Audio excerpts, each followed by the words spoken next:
Healthy ആയിട്ടുള്ള breakfast കഴിച്ചിട്ട് വേണം സ്കൂളിലേക്ക് വരാനെന്ന് എൻ്റെ മുന്നിൽ ക്ലാസ്സിലിരിക്കുന്ന കുഞ്ഞുങ്ങളോട് ഞാൻ എപ്പോഴും പറയുമായിരുന്നു.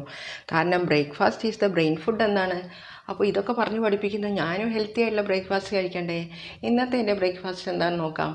ചൂടായ എണ്ണയിലേക്ക് സവാളയും വെളുത്തുള്ളി ഇഞ്ചി പേസ്റ്റും പച്ചമുളകും ഇട്ട് കൊടുത്ത് നന്നായിട്ടൊന്ന് വഴന്ന് വരുമ്പോൾ മഞ്ഞൾപ്പൊടിയും മുളക് പൊടിയും മല്ലിപ്പൊടിയും ഗരം മസാലയും കൂടെ ഇട്ട് ഇതുപോലെ വഴറ്റിയെടുക്കണം. ഇനി 5-6 മണിക്കൂർ കുതിർത്ത് വെച്ച ഗ്രീൻ പീസാണ് ചേർത്ത് കൊടുക്കുന്നത്. കൂടെ തന്നെ ഒരു തക്കാളിയും കൂടെ ഇട്ട് കൊടുക്കുന്നുണ്ട്.